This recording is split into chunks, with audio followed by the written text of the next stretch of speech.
Good morning, afternoon, or evening, everybody, and welcome to Pangolin, the Conservation Podcast, the show dedicated to exploring and amplifying the world's underappreciated conservation stories.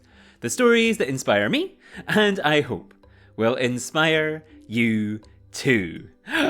I'm your host, Jack Baker, and today I am joined by my friend, colleague, all-round amazing, wonderful, brilliant person, Toryn Whitehead, PhD researcher at King's College London and member of the committee of the British Ecological Society's Climate Change Special Interest Group. That was a mouthful, but I think we got through.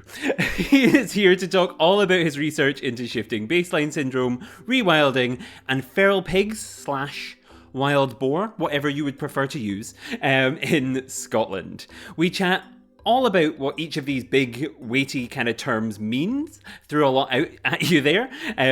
So we talk about what they all are, what shifting baseline syndrome is, what rewilding is, what feral pigs are, and we talk about how these things interact with one another and how we can begin to kind of unpack the big tangled web of things that they create. Because yeah, the more you know, the more complicated it gets. And so we start simple and end up all over the place. And it's really, really interesting. But yeah, we get real into it. I love it. It's so good. We also talk about the importance of respect and nuance in conservation and rewilding and all of these kind of topics. We talk about the dangers of Twitter for communicating science and how we can all, and also how we can all kind of get a little bit more into kind of nature just by learning about it and talking about it and doing things like bird watching or just learning a little bit more about various things. Finally, of course, we also talk about Torryn's favourite underappreciated species, which I will not spoil for you. I would be robbing you of the surprise.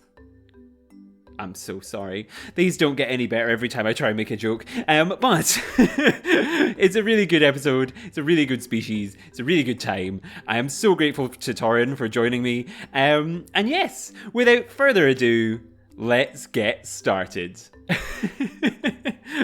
Oh, I'm still hung up on that pun.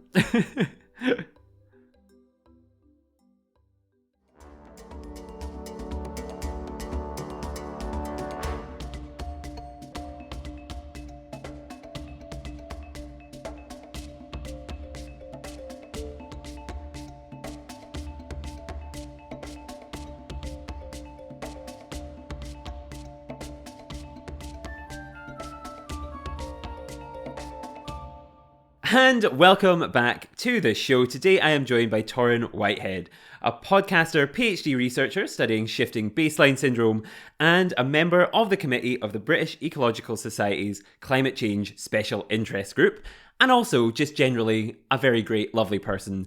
One of my friends who I'm very glad to have finally on the show. So thank you so much for joining me today, Toryn. No problem, Jack. Thanks for having me on. No, I'm very excited to have you here because I think this series has revolved a lot around themes that I think kind of accidentally link to your work, which has been bizarre that it's just like come up several times. Like someone mentioned shifting baseline syndrome, which I know you work on. We've talked about wolves, which I know you have worked on at points. You have thought about points. So like, it's nice to finally have you here because we have had many off-air conversations about these things, and it's nice to finally kind of have a platform to talk about it in a more kind of formal, I don't want to say formal, more structured way. Yes, yeah, there we go. Yeah, structured way. But before we get into all of that, I obviously know who you are. I gave you a brief introduction there, but I always like to just turn it back onto the guest and say, could you introduce yourself to the listeners? Tell them a little bit about who you are. Yeah, what do you do? Yeah, thanks, Jack. So yeah, I'm doing my PhD at King's College London in geography. It was quite funny. I was speaking to an expert on large carnivores from Norway the other day, and he asked me what discipline I do. I said geography, and he said, "Right, so you can do whatever you want," which I think captures how broad geography can be. So to kind of situate myself, I'd say I'm a social scientist working in conservation. Specifically, I'm interested in rewilding and the reintroduction of extinct species back to the UK. So that's not woolly mammoths. I'm more interested in things that are still kind of living and roaming and expanding actually in Europe. So that's lynx, that's wolves, but also wild boar. But in the case of Scotland, some people call them feral pigs. I'm sure we'll get into that a bit later. Mm-hmm. And yes, I also am on the committee for the British Ecological Society Climate Change Special Interest Group, which is quite a mouthful. Yeah, which is a nice voluntary role I do. And as a part of that, I do my own podcast called Beyond the Bear.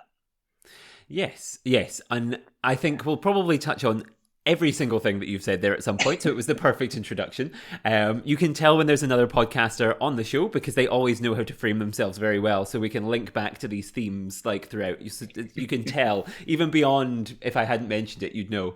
But yes, there was a lot there I think we can kind of start to dig into and kind of talk a little bit about and kind of, yeah, pull apart a little bit.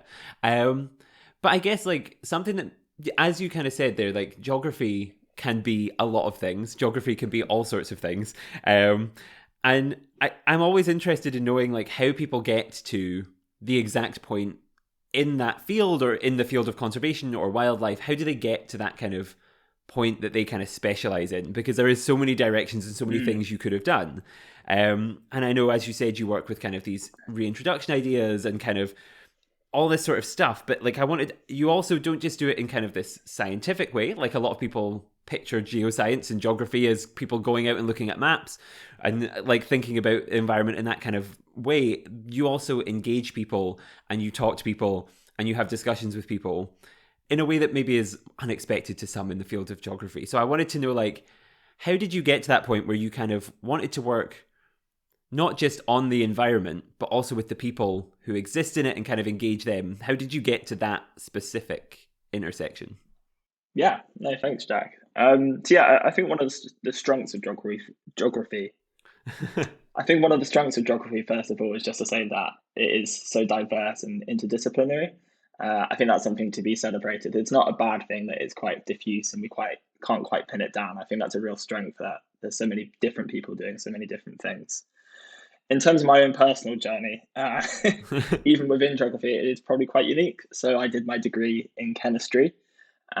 We can talk about transferable skills, but there's not really anything I learned in my degree that I use now in terms of knowledge. And then when the pandemic happened, which was in the last year of my degree, I suppose it was really forced me to stop and reflect, and it gave me that space and time to think. Mm-hmm. And I think climate change had been something I've become increasingly aware of and passionate about through my time at university. Mm-hmm. And I decided that was what I wanted to focus on. So I did my master's in international development with a focus on climate change and biodiversity. In my thesis, I looked at the concept of shifting baseline syndrome, trying to apply it to kind of climate change. And then I took that as an application for my PhD. And what really inspired me and got me into the topic of extinct species being reintroduced to Scotland and rewilding was partly my supervisor at King's College London, because he was interested in rewilding. But I'd say the big kind of influence on me was some volunteering I did for a charity called Grupo Lobo. They're a wolf conservation charity in Portugal. And I went and spent 2 weeks at the Iberian Wolf Recovery Centre. And I suppose like a lot of people who are interested in wolves, the animals and their stories and the debates around them just captivated me. Mm-hmm. That's really... Why have we never talked about any of this? I love how I was like, we know each other, we're friends. And I'm like, oh, I really didn't know his backstory at all. I knew bits of it, but then I was like, oh, I didn't know that. That's really interesting. Like, and I can see why. And like this connection, I sometimes think that, right? It's like the pandemic was not good for many, many, many reasons. And we don't have to think about them all.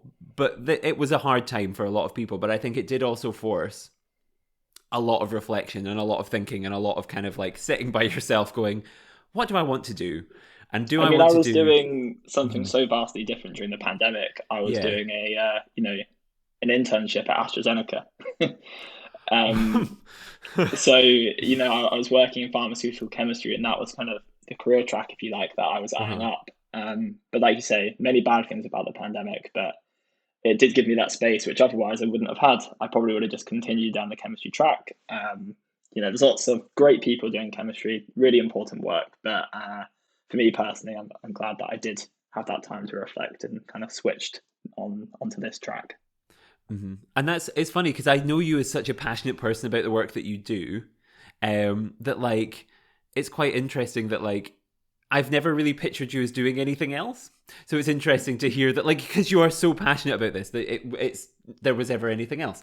But yeah, I was the same. There's nothing wrong with my undergrad was in international relations. There's nothing wrong with that, but it just wasn't for me. And I'm glad that I found my way onto this. And I think what's really special about that, and I think will come out throughout the conversation we have, is this like, I think in conservation and wildlife related kind of issues, however you frame them, there is sometimes this need to break down like the barriers of disciplines that have been up before. And I think there's this need to kind of work with social scientists and people who focus in mapping and people who focus in the biology or the chemistry or the whatever it is. There's people who have a sets of skills that together can actually kind of work really well together. It's needed because it's such a holistic thing. So yeah. No, and I suppose that was the other part of your question that maybe I didn't touch on yet was, I think this diversity of kind of disciplines that people are coming from gives a diversity of like angles or like different points of view, which I think is really useful, and it creates space for, I think, for more innovative or fresh thinking, which is definitely something we need at the moment. So I suppose one of the interesting projects I'm starting to do at the moment, which is quite different, is using getting farmers to write poetry about kind of different visions for the landscape in a climate and kind of nature crisis, prompted by questions about the proposed reintroduction of lynx in Scotland. So, using poetry as a tool to try and get to the more kind of emotional aspects and hopefully bring out some of the nuance in the debate, which I think at the moment has become quite polarized and quite divisive. That project is especially, I think, is going to be an interesting one because I feel like we picture, I think the way if you say farmer and if you say poet, you picture two very, very different people, I think, in your mind. Which is fascinating, though, because there's such a rich history of poetry. Some of the greatest poets, correct me if I'm wrong, but I believe Robert Burns was a farmer. And it's the, that intimate kind of knowledge that you get from working the land every day. Yeah. Creates a space where you can write quite different poetry, I think, to what kind of academics and aristocrats and those people might write, if we're speaking historically. Yeah. And I love the Scottishism. The Scottish, like, you got to get it in there. And I think, yes, yeah. I know you too well, Jack. I know you too well. Yep, you know the biases that I have, and I'm like, yep, absolutely correct. Yep, you are 5 gold stars. But yeah, I guess to kind of, before we go, because I feel like I can talk about poetry forever, but before we kind of, I guess, get into that aspect of your work and maybe how you kind of, the specifics of projects and things that you work on, I guess something that I think will come up a lot throughout the discussion, because it's kind of has become almost a joke among, I think, people who know you now, is that you work on shifting baseline syndrome. And I feel like it's one of those things that you maybe said it once or twice, and now every time it comes up, everybody looks across the room to you, or like, it's become the label that is associated with you and your work. And I wondered if, like, obviously, like, I can't explain it probably as well as you can, and I don't want to try and take away, but I wondered if before we got into any more specifics about the work, it might be good to frame kind of what you do on the kind of larger meta level of like, what is shifting baseline syndrome, and could you tell us about it and how it kind of applies to what you do as well? Yeah, of course. No, it's a concept that a lot of people haven't heard of, and if they had heard of it, it's used in a very casual, general way. So they'll say, "Oh, they don't remember that shifting baseline syndrome," and it's a little more complicated than that. So I've tried to pick an example to explain it from Scotland, as that's where a lot of my work and a lot of our discussion will be focused. So, shifting baseline syndrome, broadly speaking, is the idea that across multiple generations, there's this shift in how we perceive the environment. So, what my dad and my granddad thought was normal from the actual environment will be different to what I think is normal. Because there's this environmental change, and we build our baseline for what we think is normal based on the environment that we interact with and that we experience. Unless, of course, my dad or my grandma or my granddad or whoever comes and chats to me and says, "Oh, it wasn't always like this. There was this, this, and this." But even then, that's not as real as obviously experiencing it, interacting with it yourself. But to ground that in an example in Scotland, so a traditional if you like, shifting baseline syndrome explanation would be that we used to have wolves, bears, lynx, all these animals in Scotland, Mm-hmm. but they're not here anymore. Mm-hmm. And now the landscape is one of the big things that kind of is contested and talked about is how many deer there are. So there's over 1 million deer in Scotland. And many people have grown up with that as normal. And so that's perceived to be normal. There's always been a lot of deer. And that's not just in how we see the landscape, but that's embedded in the businesses and the structures of it. So, deer estates are an important part of the Scottish economy. That's a fact. Yeah. But it hasn't always been like that. So that kind of, in 1960, there are 150,000 red deer. Today, there's 450,000 red deer. And so now what we perceive as normal might be different. Mm-hmm. And so logically, kind of the traditional shifting baseline syndrome person would then go, right, so there's been this gradual shift. We now inadvertently accept this more depleted environment, and that's the dangerous thing. Yeah. Therefore, we should have more ambitious goals based on past baselines, and this is a reason why we should consider reintroducing these animals and trying to reforest, and that's all very well. I think that's a nice idea. But what shifting baseline syndrome doesn't usually bring in is the social and cultural aspects, which is a big part of what I'm trying to do with my work. So yes, these animals like wolves used to be here. Yes, there is an overpopulation of deer, which is damaging for the environment that we need to get down. But all of these things are grounded in the social and cultural landscape, which has also changed so vastly. So it's too simple to say we should bring back the lynx because it used to be here. Because socially and culturally, our landscape has changed so much. So, sheep farmers we don't have shepherds anymore. So our husbandry practices have changed. We're not like penning our sheep. We don't have livestock guardian dogs. And that's just for lynx. Obviously, you'd have these kind of similar protections for wolves and bears. So bringing back the lynx isn't just about bringing back the animal. If we're going to do it, it's bringing back these vast swathe of structures and policies and practices in farming and hunting and elsewhere to support it. So it's much more complicated and messy than it's often portrayed. Mm-hmm. Mm-hmm. I hope that was okay. That was quite a rambly explanation of shifting baseline syndrome, but hopefully I got it across. Yeah, no, I think it makes sense, right? It's this idea that as generations go on, what is normal changes, and I think and what is considered to be normal changes. Is that in a very basic? Yes, in the most basic of terms. In the most basic of terms, yes. Yeah, no, you are right. You are right. It's what we perceive as normal for the natural environment gradually shifts. Yes. So, another classic example, which was the root of the concept, was, fishermen were capturing big fish in the early 1900s, and you can see black and white photos of them with these huge fish in a lake. You go to the same lake, same photo, 50 years later, the fish is smaller, but the person is just as happy, and it's the new big catch. So it's what we kind of accept as normal.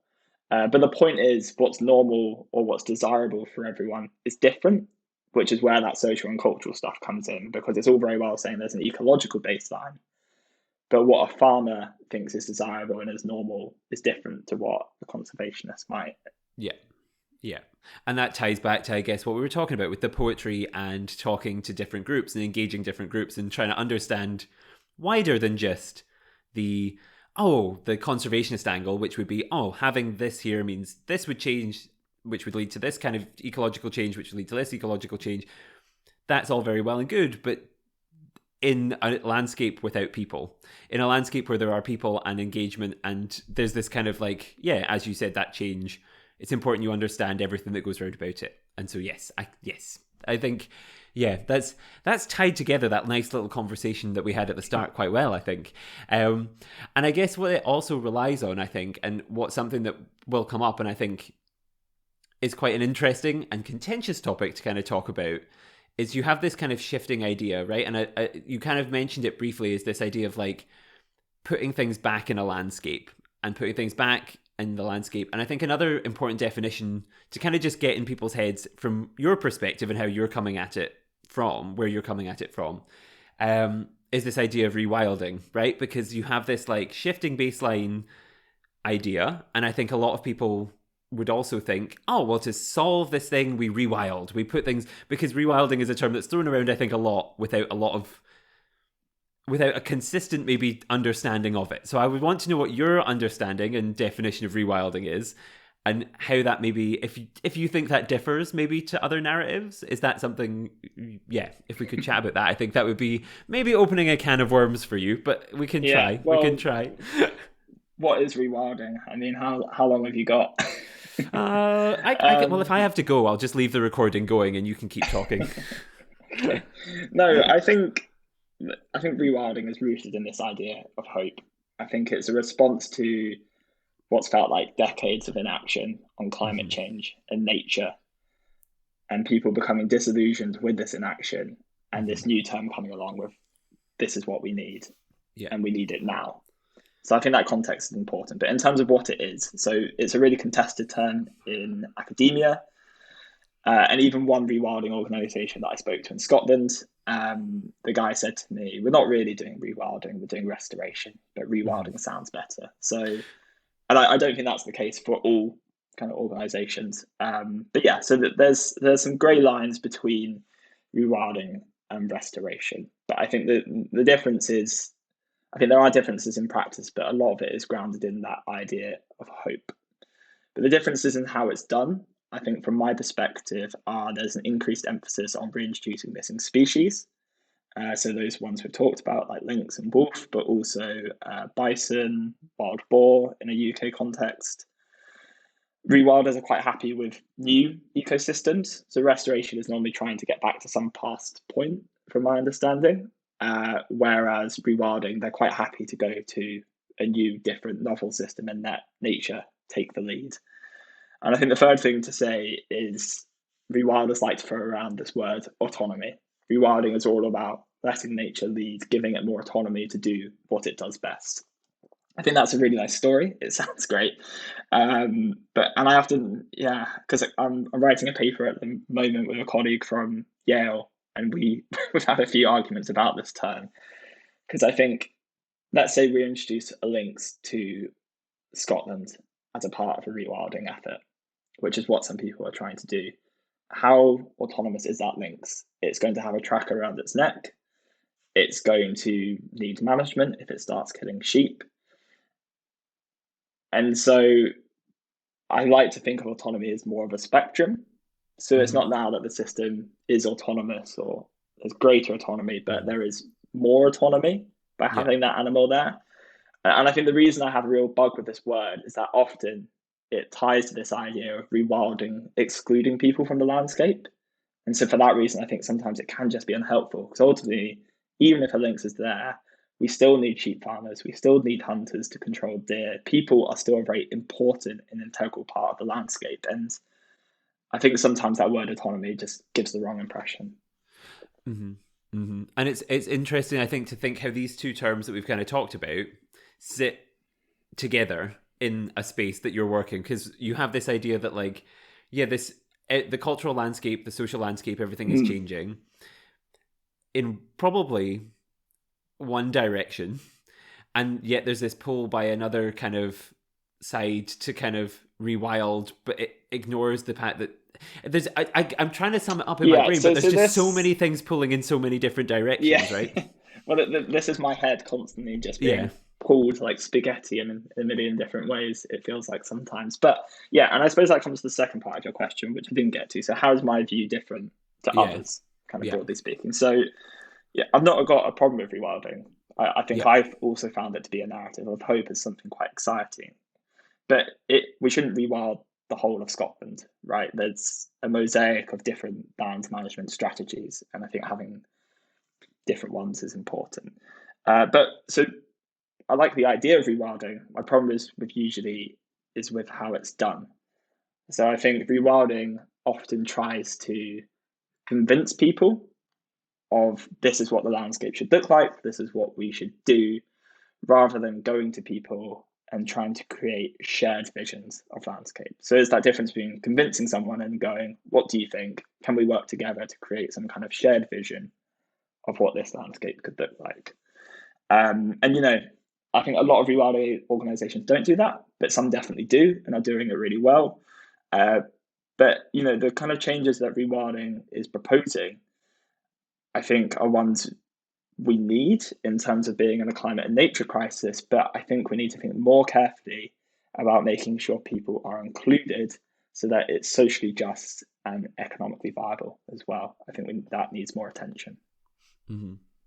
That's really interesting, actually, because I think, I think this is the thing, right? Like, it comes out in a lot of the interviews that I do, is this idea that, like, conservation for and wildlife related stories have often been very focused, and I think even when we were growing up, very focused on animals and plants, and it's all about that. And people, when you say conservation or you say kind of anything to do with wildlife or nature or rewilding or whatever it is, are very focused on what that means for the animals, the plants, the things themselves, without considering the context necessarily of the people who are there. And it's come out in interviews that I've done with people from Madagascar, for example, from the US, from across multiple contexts, this idea that, like, there are still people there, and there's still this, like, thing that we need to...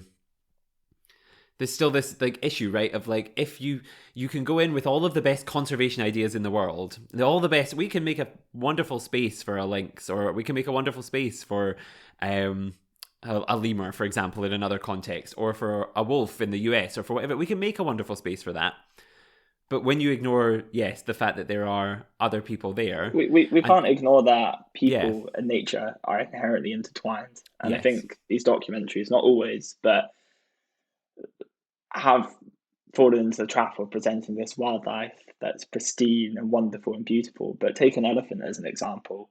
We think elephants are great. I think they are. They're a majestic, beautiful species. But the fact is, they're also a nuisance to farmers. They trample on crops, they eat them, they can be a threat to your life if you're not careful in some instances. I'm not an expert on elephants, but the point is, it's slightly more nuanced, right? There's a balance.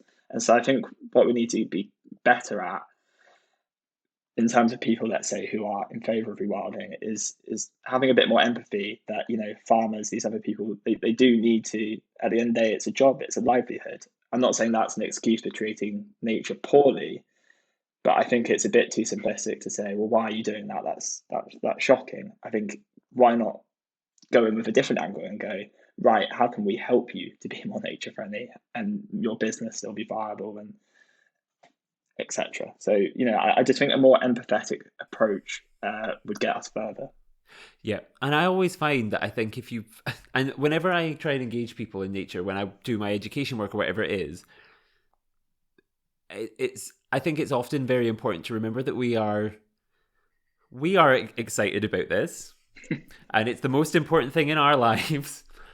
But for other people, there are a lot of other things going on that mean that we might think that, and for whatever reason, we might believe that a lynx being in Scotland is the most important thing, right? I'm not saying I do believe that, or where I believe it should be, or I don't like. But say, for example, we believe that.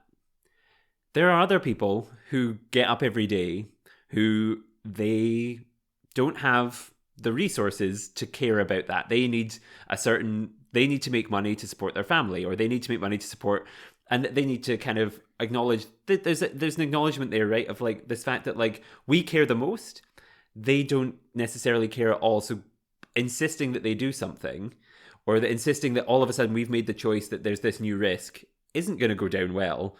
And there's a need to kind of work through that. And well, then there's a feel of it being imposed as well, right? Yeah. So we're not working in these landscapes where these animals will have the highest impact and the highest stress factor. So is it for us to be making these decisions? Well, you could say that it's never going to happen.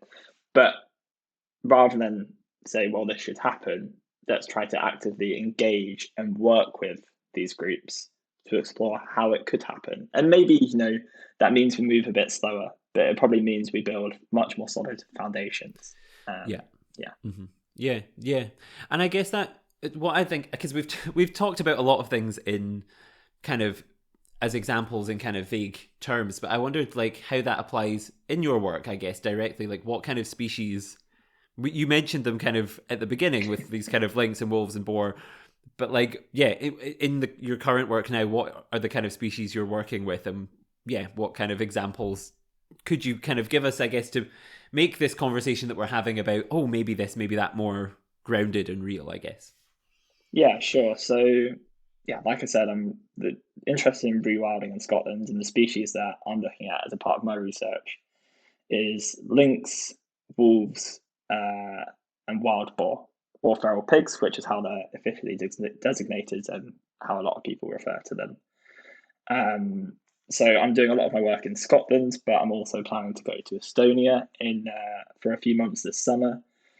And the idea of that is to go somewhere where these animals have never been extinct, so I can compare people's perceptions of them in Estonia and how they live alongside them to Scotland, where there is this extinction experience, because these animals haven't been there for 300 and more years, and so people don't have this knowledge and experience of living alongside them. I took my first Estonian language lesson the other day. I'm not hoping to become fluent, but just to, I think it's respectful and important to try and get a grasp of the language, and it'll probably be quite helpful for me.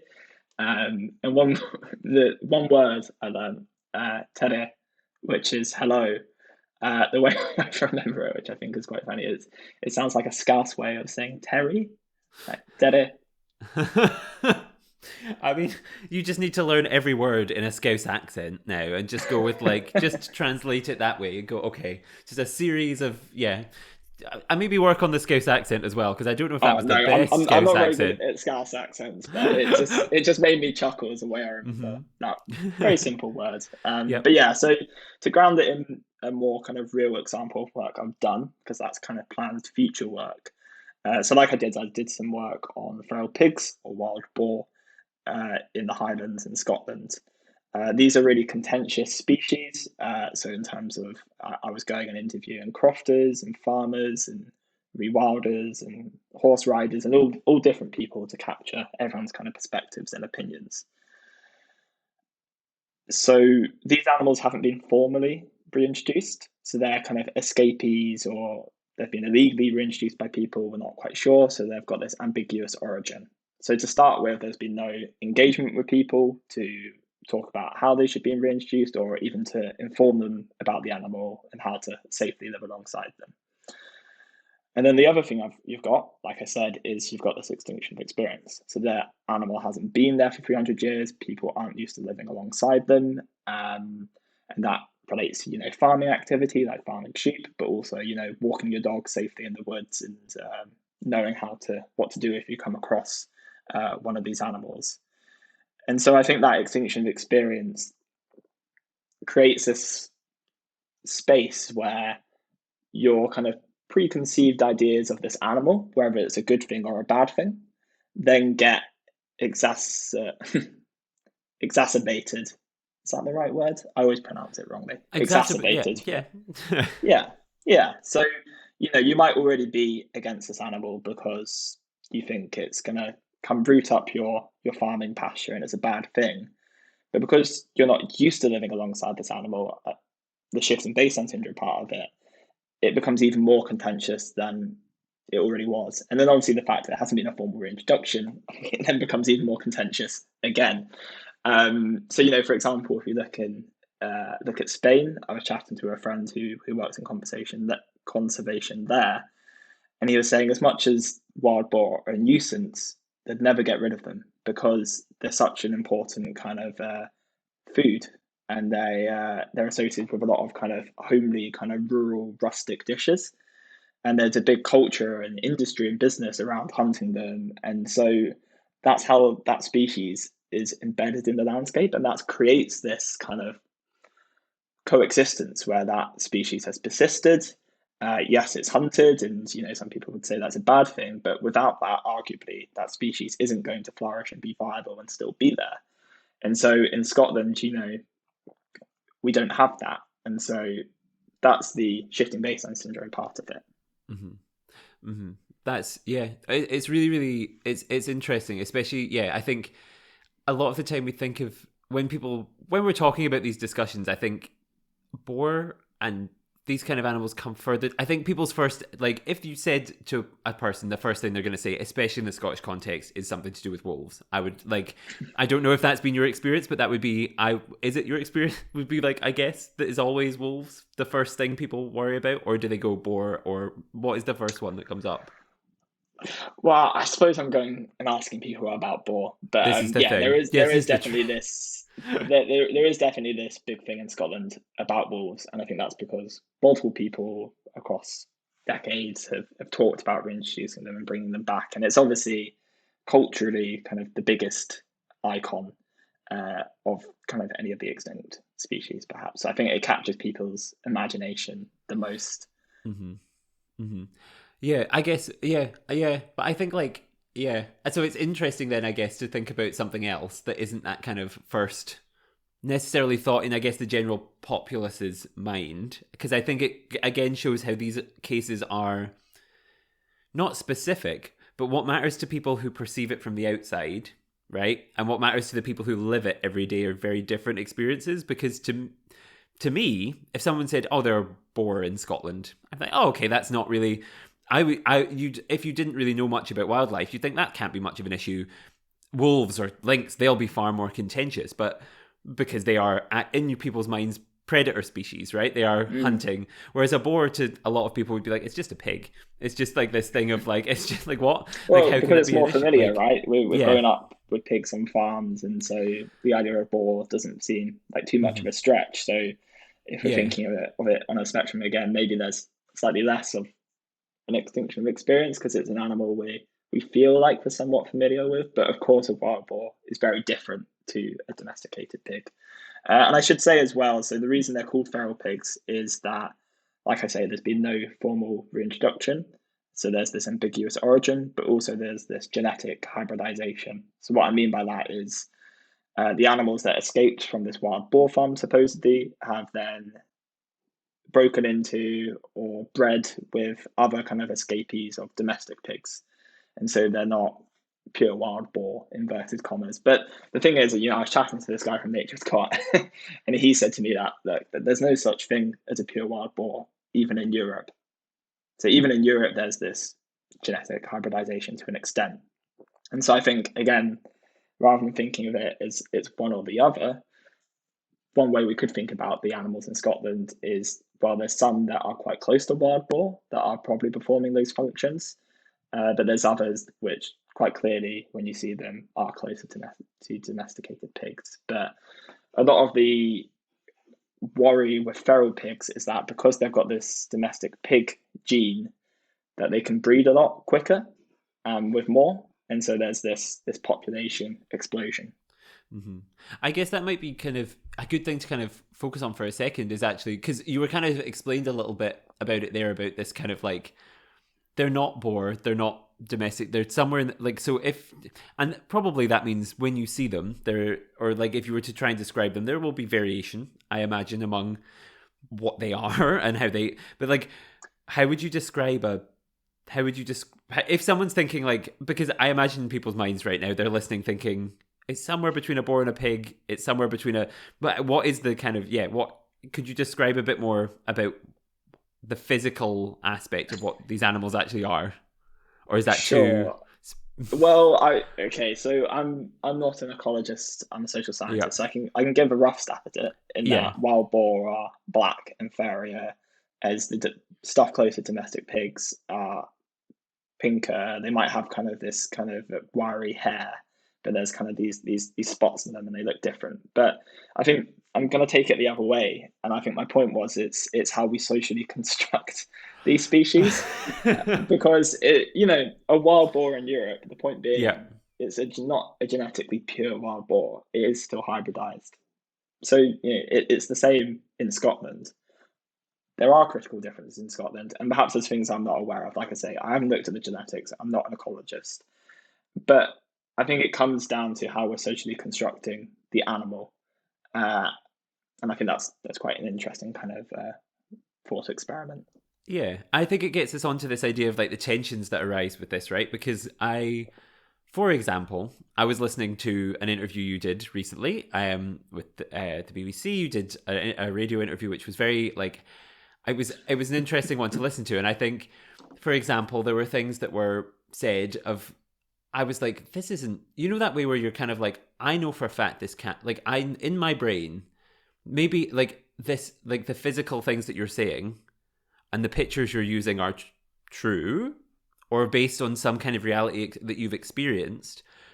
But to say a pig can run 50 miles an hour is an ambitious statement, I would say, and I wouldn't say that that makes it wrong. I'd say that, but I'd say that like these kind of things, like that they're vicious and they're aggressive, and you're right, like these are these social constructions that make this kind of animal what it is, which I would say Yeah, are based on experience of the people, and so it matters to yes, that might be true, but there are some things that you're then like, but a pig, no pig can run at 50 miles an hour. No pig can run at yeah. 50 miles. I So mean, that this the social I've aspect really never matters. seen. Hmm. Yeah, no, definitely, I agree. Hmm. I've not actually seen one of these animals myself Yeah. in the wild, so Hmm. I can't comment on how much it's breeding, what it looks Hmm. like, or how fast it's running.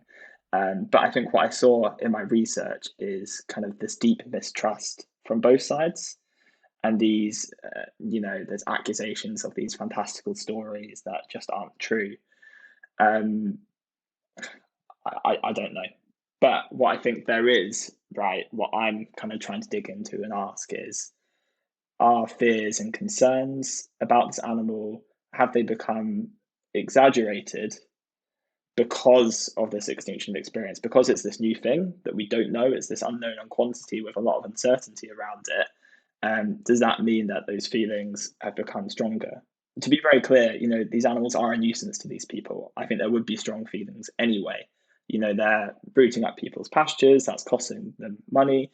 There's accusations that they're um, killing sheep and lambs and ewes.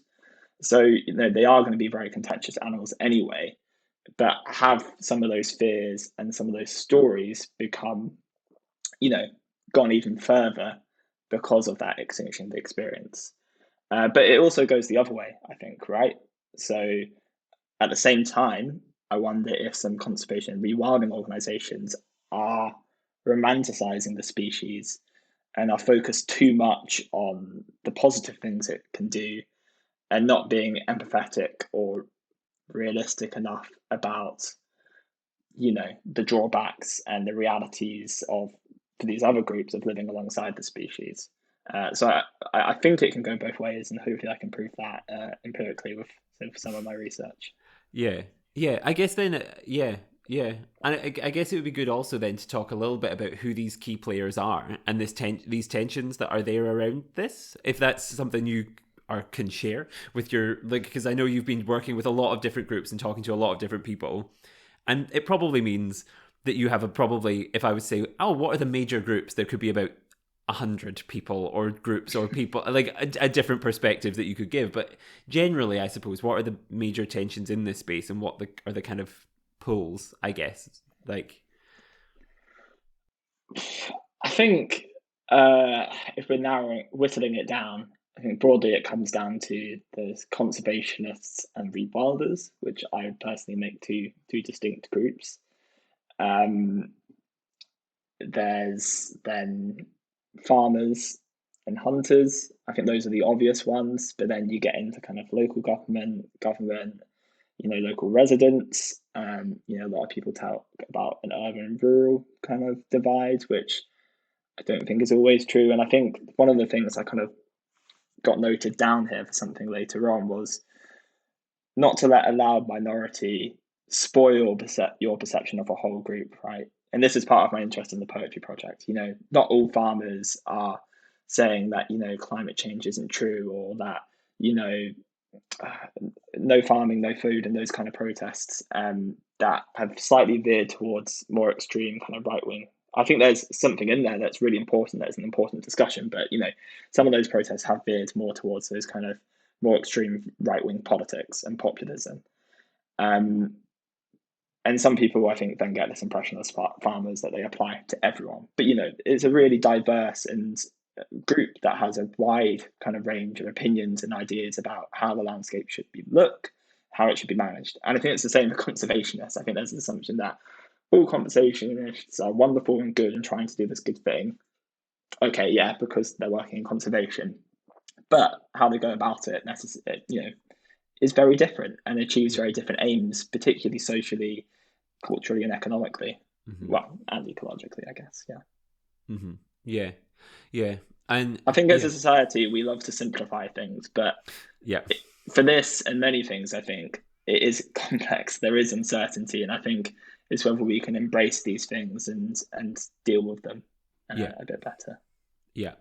Yeah. Which is very awkward for me as a podcaster who likes to have a soundbite, but I'll go with that. That's the soundbite. The most important lesson maybe is the nuance, right? And I think I try and draw that out, but sometimes it becomes this like thing where you say there's all of this desire for simplicity in a space that is not simple at all. Um, and I think, yeah, it's really interesting. And we probably could have done a series of 6 episodes where we talk about each of the different kind of groups involved and the different this and the different that, because there's a lot there. There is a lot there. Um, I wondered, I mean, it's whole people's lives, isn't it? yeah. Mm-hmm. It's huge. There is so much, but the challenge is, as you'll know as a podcaster, is communicating it to people. Yeah. And that BBC interview I did, which was my first experience doing anything like that. I've got 3 minutes to get my point across. In the end, and that's the attention span that I have to get people's attention and try and get something across. So it is a challenge as conservationists, as researchers, as farmers working in these fields, because you do have to boil point down and get something simple across, like no farms, no food, or whatever the slogan is, which captures people's attention and gets a message across really quickly. So sound bites are important, but then the conversation around it, I think, then needs to be much deeper and more Mm-hmm. nuanced. Mm-hmm. Yeah. Mm-hmm. Yeah. Yeah. It just if you can cut this bit out if you like, to not to go off on another tangent, but Twitter. I use Twitter. I post on Twitter, not loads, but I've had a few times recently where I've had a few spats with people or disagreements with people where I've not tried to call them out, but I've tried to say, I think that part's really interesting of what you've said, but what about this? I'm not sure about that. But it's so hard to capture nuance in however many characters it is Twitter get gives you. It's so difficult. And then the other thing I thought is, this is someone I don't know that I've never met. They probably are going to get defensive. So I have been wondering recently, well, should I be using Twitter? Is it the right platform to kind of get this stuff across? I think at the moment the answer is yes, but I think even if it's quite a long thread, I think more nuance, more nuance. Yeah, and I think it's a space that this is the thing with and I would yes, not to I think this is the thing is in all spaces, in all conservation spaces, in all academic spaces, there is this need for nuance, and I think Twitter is often a reflection of I think a lot of conversations that go on where you just get these little sound bites and things. But it's also a very negative space. I know somebody we both know recently Definitely. had to leave Twitter because they posted an article that was produced wonderfully. I really loved it. I thought it was really, really interesting. And then you get these people who dogpile, but then people who miss the nuance and don't read the full article and don't read who the authors are or the backgrounds of there's no space for nuance there. They just read a tagline of it and then they dogpile on and go, this is bad, bad, bad, bad, bad, forcing people who want to have nuanced, good conversations either to argue and make themselves look bad or to step back. And It's a that's really no, definitely, and I think that's where I think like is Twitter the right place to have these conversations? But then where is I suppose that's at the moment as a society where a lot of our active debates and conversations happen. That's where a lot of our MPs, Donald Trump, was famously kind of used Twitter and used it as a space to get out a lot of his communications. And I think some of his political announcements would be on there before they were officially announced. So it has become an important space. So I suppose the question is, do you try to work with it, or actually is it better just to step away from it? It's tricky. Yeah, and I guess what that has linked nicely into is something else I wanted to ask about, which is this idea that there's so much nuance, there's so much information, there's so many groups, there's so many problems to solve, there's so many questions to be asked, there's so many different ways that this conversation could go, and probably does go, and different arguments will be had, and different discussions will be had, and different things will be written from every angle and every whatever, and every voice will maybe not actually be heard, but a lot of information will be put out there into the universe about this.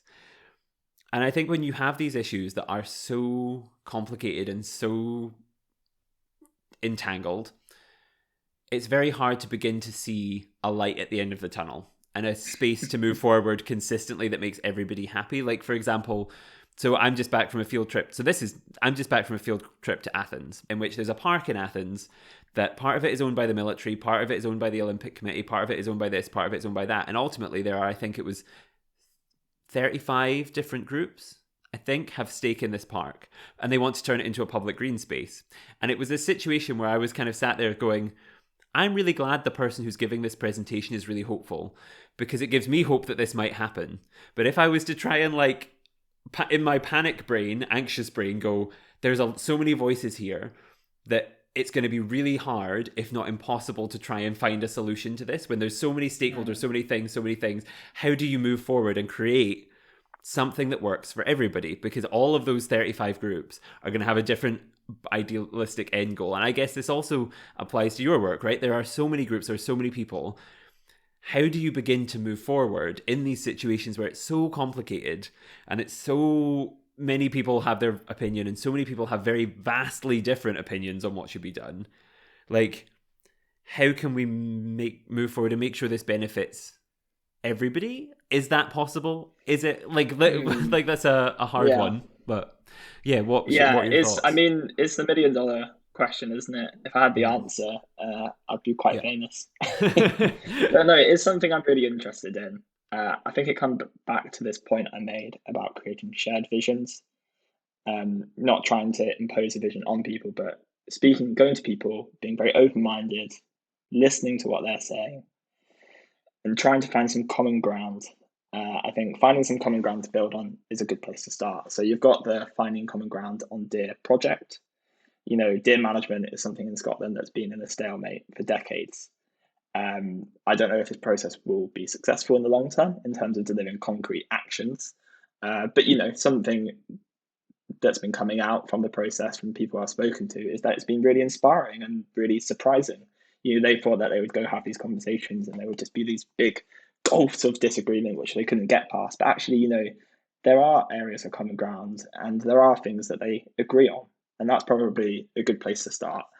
I think the other thing I would say, which I mentioned already, is empathy.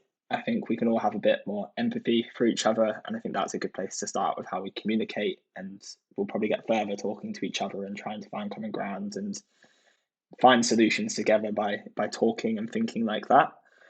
But it's something I'm really interested in. I'm taking a conflict resolution training course, so I'll be a certified mediator, because it's something I'm really interested in, because, you know, there are these loud voices and how we mediate and try and navigate a middle ground, I think is really tricky. So I'll have to come back to you on that. Maybe I'll have the answer one day. Maybe. I think that's, we could do part 2 in probably 15 years time once you've actually maybe got somewhere on that one. Because that's the thing, right? I guess that's the thing. The conversations still need to be had, and I think that's a really interesting. And the other point I had, actually, so the aim isn't to get this so it benefits everyone, you know. So reintroducing a lynx isn't necessarily gonna benefit a sheep farmer, right? It might kill a sheep. It might have you. It's going to create more work for you. It will cost you more money potentially in terms of fences. So it's partly about how we support that farmer with those costs. But the point being, the goal isn't to get the sheep farmer to like lynx. Some will, some won't. But the goal is maybe to move to this messy middle ground where there's a balance between conservation priorities and kind of local kind of values and what's important. And so, and again, you know, I've talked about kind of this romanticization. Can we get the romantics from kind of that kind of extreme to this middle ground where they're like, well, yeah, actually we do understand there are these complications and nuances which are quite difficult, but this is still very important for nature and these reasons. So I think trying to get to a point where we all can accept the messy and greyness of the middle ground probably isn't a bad thing. But the really difficult thing which drives a lot of this and makes it difficult, I think, to find common ground is that we're in a climate and nature emergency. There's probably people listening to this going, that's all very well that you want to have this dialogue, but we need to act now. That's really difficult because I agree, but I think where I stand is that we will get further by engaging with people in this way than we are the way we've been doing it, broadly speaking, so far. But also, I think another point is if I'm putting on my political ecology hat and we look at kind of past protests. So, big changes in society didn't happen without activism and without protests, if we think of the suffragettes, for example. So I think there probably is a space, if I can remove myself from the universe and look down from space, for these kind of protests, because I think they do raise awareness and they do bring attention and they do these other things. But that can't be the only way we go. We need people who are pushing the nuance and pushing this middle ground and trying to do that.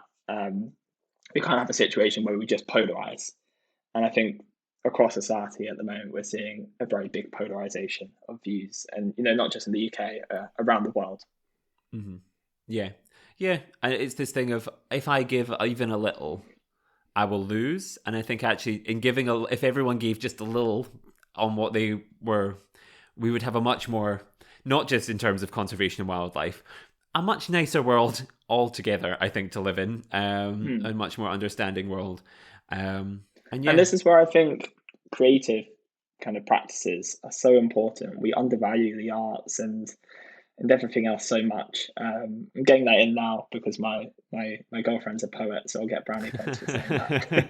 But it brings in a different angle. A talk I saw at a conference that I thought was fascinating was they created a board game with farmers who lived alongside wolves in France, I think it was.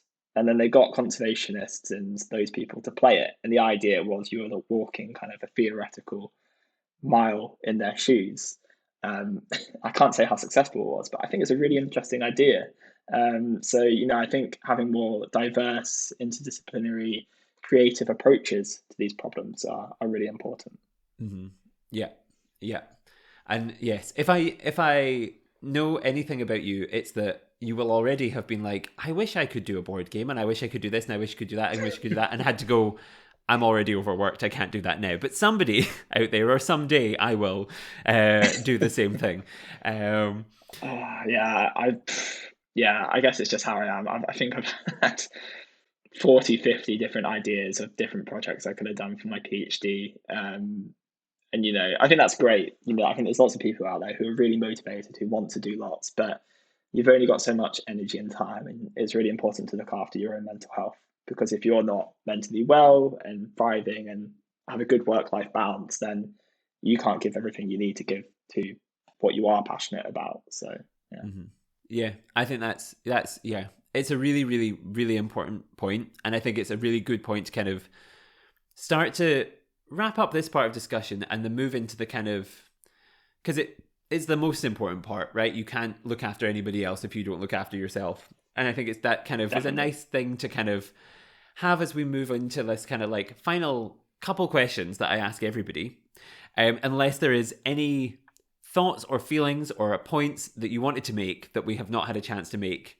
I'm not giving you 3 minutes. I'm giving you as long as you need. So if there's anything you've not said yet, before we move on to my final 3 questions, is there any other points you want to make about rewilding, shifting baselines, feral pigs, anything else?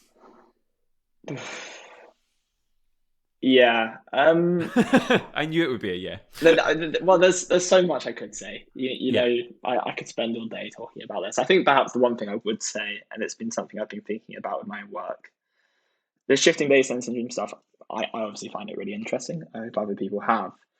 But I think one of the things I ask myself, so, right, let's say this is happening.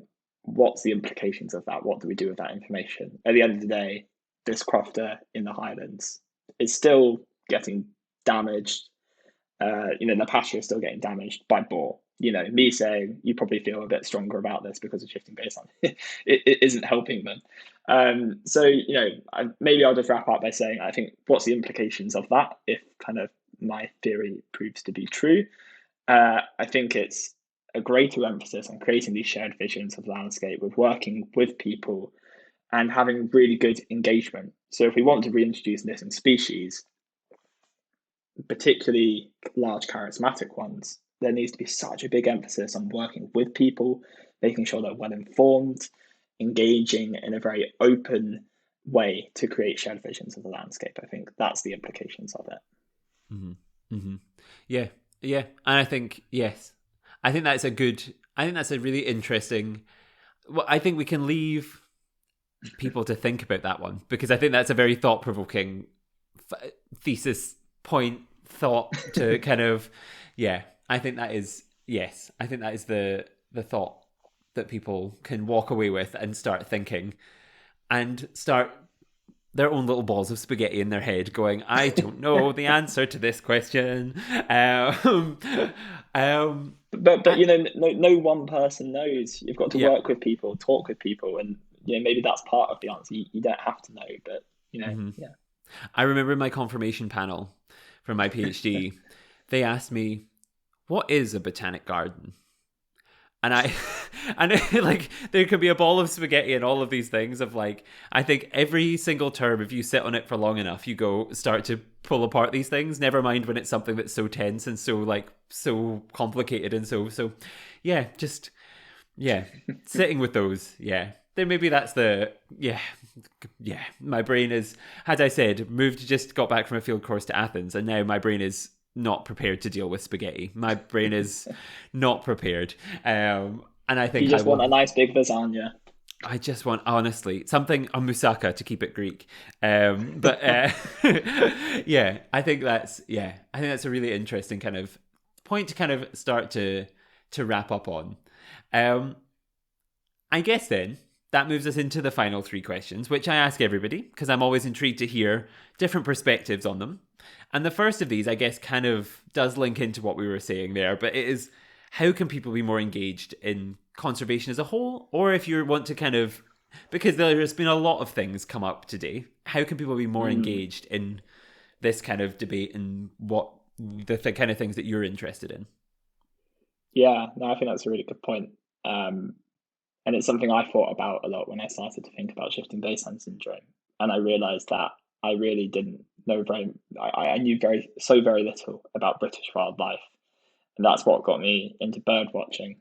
And I think it's something I found enormously beneficial for my mental health. But also I've learned more about the wildlife around me in the UK. It's taken me on some really cool trips, just recreationally, nothing professional. So I think, first of all, just becoming familiar and interacting more with what's around you, spending more time in green space. There's so many benefits to it. I think the other thing, practically, I think I could say to people is to volunteer or join a local kind of wildlife or bird watching group. Because I suppose, for example, that bird watching that I did, I mean, I quite like doing it by myself, but it's quite solitary. And if sometimes what you want is to find people who think like you, feel like you, and to find that kind of community. So I think joining those kind of groups can be really great. Mm-hmm. I think that's, yeah.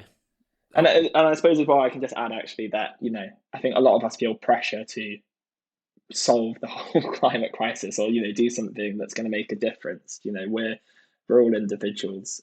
We can just do our bit. And so I think something like volunteering as a part of a group that maybe just does a beach cleanup or helps to plant a few trees or whatever it is, that's doing your bit. That's great. That's fantastic. Mm-hmm.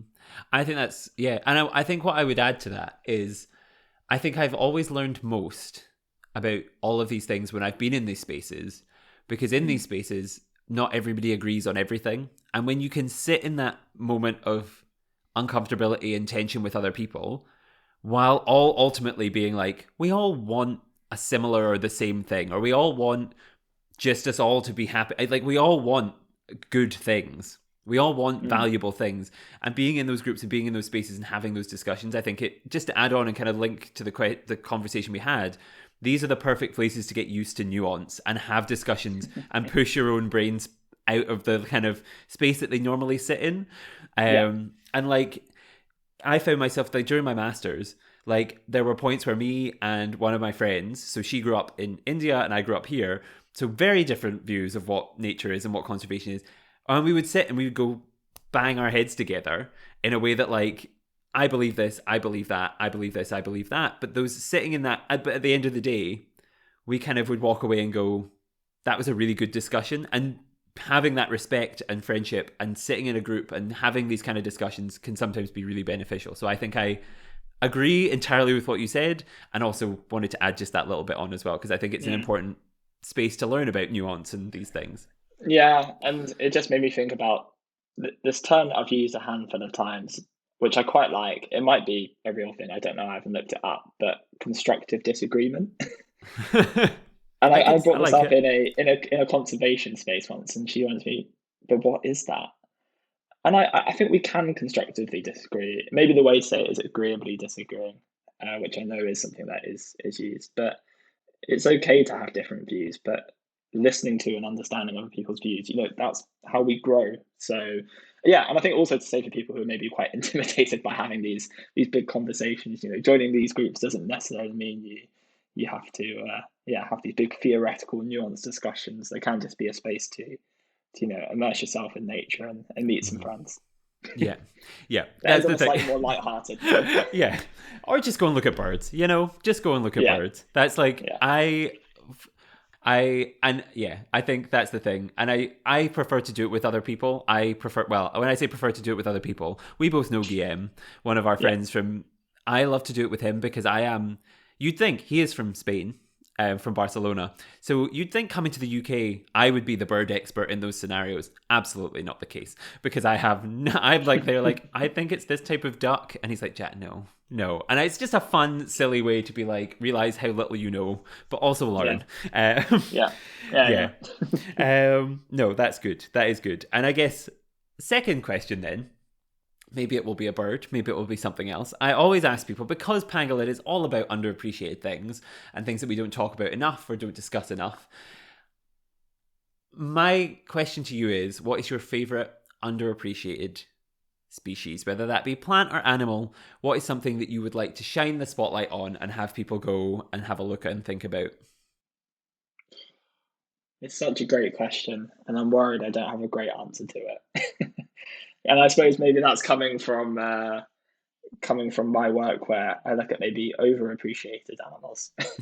Actually, that's very good. Fair. But the animal I did have in mind, maybe isn't underappreciated. I don't know, but just a robin. And I think the reason I've chosen that is because it's the first animal I was really seeing when I was doing my bird watching, which probably tells you how bad I was at it. But and I just took a lot of joy from actually stopping, listening to, just watching, observing them. It really made me feel more centered and more connected to the natural world. And again, interestingly, I suppose it's an animal that is plastered all over Christmas cards and is on jumpers and other places. And it's such a different experience when you really focus and just stop for a second and pause and pay attention when you see one in the wild. Mm-hmm. I think that is a good one. I think that's a very good one, because it is sometimes these things that are so commonplace in our minds, right? If you were to get people to name birds, in the UK at least, you'd probably get pigeon, seagull, robin, blue tit. Like, it would be one of the first ones that came up, and it's one of the few that I think maybe not most people, but a lot of people could identify because of its associations with Christmas. But if you were to actually sit down and go, tell me anything about a robin, apart from the fact it's a Christmas icon, I actually think it would fall into the category of something that is underappreciated, that people don't know about. And I think it's really, it's one of my favourites as well. I don't know if this is a Scottishism or a UK or a world or just a specific people or just my mum. But like, I always have been told that like robins, another reason I love robins is like, I've always been told they represent people who have passed away. And if you see a robin watching you, it's that person watching you and just making sure. And I remember I was at the zoo. That's true, actually. Yeah, Yeah. I didn't realize that was a common thing. I thought that was just something that that my partner um kind of associated with them. Um, but yeah, it's a really nice thing, isn't it, when you have that association? And sorry, you were about to share, I think, a story yourself. Well, no, it was more just like I remember like being at the zoo one day, like because well, everybody knows. I don't know why I clarify this every time. I work at Edinburgh Zoo, and I remember there's a lot of obviously trees and stuff around that site, and like there was a day where I'd gone in just to do photography by myself, and I think obviously like there was the robins there are probably more used to people, so they're more confident because they see people all the time walking through and around. But like there was just this moment of like it just hopping along, you know, that way where you take a step and you look, it's you catching that glimpse of something in nature and you go, oh, there's a robin or a mouse or whatever it is, and then you move on, and then you kind of get the feeling that you're like, hang on, I'm being watched here. And I kind of turned around and it was still there, and it was still there, and it was still there, and it followed me all around the zoo for pretty much most of the day. And I was like, it was on a day where I was kind of feeling kind of despondent and removed, and I'd kind of gone by myself because I was like, I just want to have some alone time. And I was like, it's nice to have this thought of like this animal, whether you believe it or not, has some kind of like association with somebody who's looking out for you. I think is a really nice, like, warm feeling to have, especially because they're more common in winter. So it's this nice, like, I'm being looked out for. You kind of One more of common. my Yeah, no, that's really sweet, and it just made me think these myth and magic that we have associated with animals can be really important for conservation as well. I think it's in Tanzania. I might be wrong, where hyenas are revered for eating evil spirits, and I think it was something to do with their howls and maybe the voices of people who have passed away. And so, even though hyenas in this area predate sheep, might potentially take a child, even they're tolerated, and their numbers are doing really well because of this belief. Obviously, that can go the other way. I think there's some examples in Madagascar where species have been persecuted because of different myths or beliefs about them. But it's interesting, and yeah, one of my favorite papers is about that. I think it's called. It's something to. It's a play on like Fantastic Beasts, the film. It's a great title. Yeah. I think that's a really nice one. I think that's a really nice one. And I think it's something that we can, I think it's a nice warm fuzzy note to start to end on. Because I think, and a whole other podcast in itself. So if anyone out there is an expert in this, come and have a chat. I would love to speak to you. Like, Yeah, the title was just to share it with people in case they're oh, have you interested. found it perfect? I have, yeah, I have. It's Fantastic Beasts and Why to Conserve Them: Animals, Magic, and Biodiversity Conservation, which I just think is a really nice title. I think it's a good, yeah, I think it is a good one. But yeah, no, I think I will definitely be checking that one out on a day where it has nothing to do with my PhD, but I'm going to say it does, and I'm going to read it anyway. Nice. And yes, I guess then my final question, because we have talked, as always, when I talk to people I know already for far too long, is where can people keep up to date with you and your work? I know you mentioned Twitter already, but I don't know if you direct them to that or to something else, podcast related potentially. Like, what would you direct people to? If you're interested in what I've spoken about today, I would say Twitter is the best way to keep up to date with me, or potentially LinkedIn. But I suppose that's yeah. So I would probably say Twitter is the best place you can find me, and it's just my name, Toryn Whitehead.